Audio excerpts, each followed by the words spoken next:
ரிஷப ராசி சனி பெயர்ச்சி 2025 பொதுப்பலன்.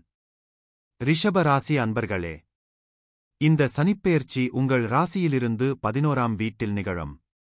இந்த பெயர்ச்சி மார்ச் 29, 2025 அன்று நிகழும் மற்றும் சனி ஜூன் 3, 2027 வரை மீனத்தில் இருக்கிறார். இந்த பெயர்ச்சி உங்கள் வாழ்வில் முன்னேற்றத்தை அளிக்கலாம். என்றாலும் நீங்கள் விரும்பியதை அடைய முயற்சிகளை மேற்கொள்ள வேண்டும். லாபஸ்தானத்தில் சனி சஞ்சாரம் செய்வதால் உங்கள் ஆசைகள் மற்றும் நோக்கங்களை நீங்கள் சரியான முறையில் செலுத்துவதன் மூலம் வெற்றி காணலாம். உங்களுக்கு வாய்ப்புகள் கிட்டலாம். என்றாலும் நீங்கள் கடின உழைப்பை மேற்கொள்ள வேண்டும். பொறுப்புடன் நடந்து கொள்ள வேண்டும். தாழ்வு மனப்பான்மை மற்றும் ஈகோவைத் தவிருங்கள். உங்கள் சூழ்நிலை உங்கள் வெற்றிக்கு அனுகூலமாக இருக்கும். நன்றி உணர்வை வளர்த்துக் கொள்ளுங்கள். சுய நலமாக செயல்படாதீர்கள். உத்தியோகம். உங்கள் உத்தியோகத்தில் நீங்கள் ஆர்வமுடன், ஈடுபாட்டுடன் பணியாற்றுவீர்கள். பணியிடத்தில் பணிகள் மலை போல குவியலாம். என்றாலும் நீங்கள் சிறப்பாக செயலாற்றி அங்கீகாரம் பெறுவீர்கள். பணியிடத்தில் உங்களுக்கு வாய்ப்புகள் கிட்டலாம். அந்த வாய்ப்புகளை சரியான முறையில் பயன்படுத்திக் கொள்ளுங்கள்.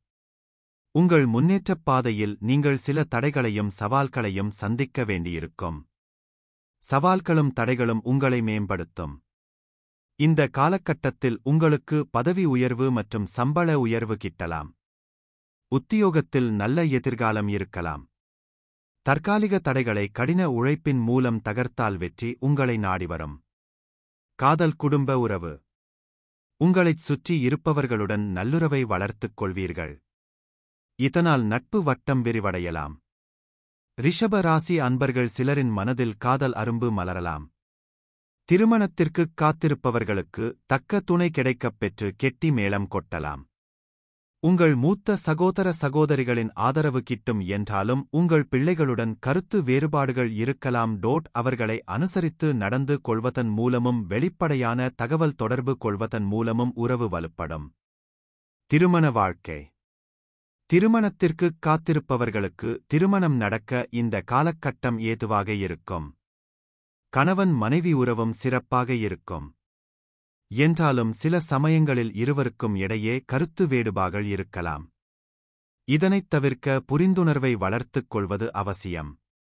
விட்டுக் கொடுத்து அனுசரணையாக நடந்து கொள்வதன் மூலம் இணக்கமான உறவை உருவாக்கிக் கொள்ளலாம். கருத்து வேறுபாடுகள் தற்காலிக மன அழுத்தத்தை ஏற்படுத்தலாம். என்றாலும் உறவு வலுப்பட நீங்கள் உங்கள் துணையுடன் அன்புடனும் ஆதரவுடனும் நடந்து கொள்ள வேண்டும். உங்களின் இந்த அணுகுமுறை உறவை மேம்படுத்தி நிறைவை அளிக்கும். நிதிநிலை. லாபஸ்தானத்தில் சனியின் சஞ்சாரம் காரணமாக உங்கள் பொருளாதார நிலை ஏற்றத்தை அளிக்கலாம். நேர்மறையான பலன் மற்றும் ஆதாயத்தை நீங்கள் காணலாம். என்றாலும் நீங்கள் வரவு செலவுகளை திட்டமிட்டு மேற்கொள்ள வேண்டும். விடாமுயற்சி மற்றும் கடின உழைப்பு மூலம் உங்கள் பொருளாதார இலக்குகளை நீங்கள் அடையலாம். உங்களுக்கு வரவேண்டிய பணம் தாமதமாக வரலாம். என்றாலும் கண்டிப்பாக அது வந்து சேரும் எனலாம்.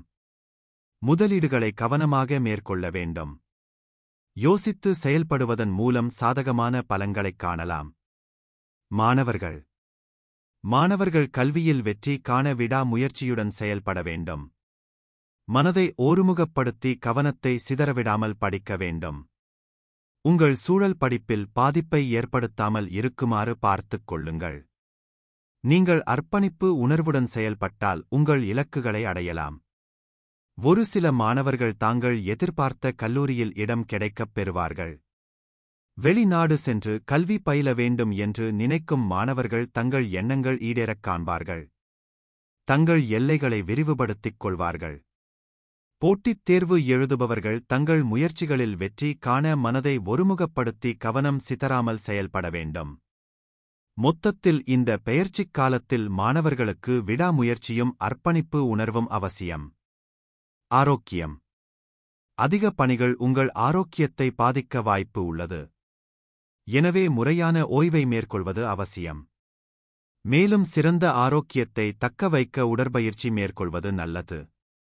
நடைப்பயிற்சி, மிதிவண்டி, நீச்சல் அல்லது நடனப் பயிற்சி போன்றவற்றை மேற்கொள்ளலாம்.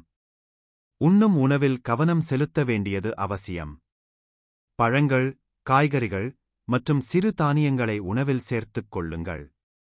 பதப்படுத்தப்பட்ட உணவுகள், சர்க்கரை பானங்கள் மற்றும் ஆரோக்கியமற்ற கொழுப்புகளை தவிர்த்து விடுங்கள். அதிகமாக சாப்பிடுவதை தவிருங்கள். நிறைய தண்ணீர் குடிக்க வேண்டும். அத்தியாவசிய வைட்டமின்கள், தாதுக்கள் மற்றும் நார்ச்சத்துக்காக உங்கள் உணவில் அதிக பழங்கள் மற்றும் காய்கறிகளை சேர்த்துக் கொள்ளுங்கள். மன அழுத்தத்தை நிர்வகிப்பதற்கும் உங்கள் ஒட்டுமொத்த நல்வாழ்வை மேம்படுத்துவதற்கும் யோகா அல்லது தியானம் போன்ற செயல்களை மேற்கொள்ளுங்கள். பரிகாரங்கள். சனிக்கிழமைகளில் உடல் ஊனமுற்றவர்களுக்கு உணவு தானம் செய்யுங்கள்.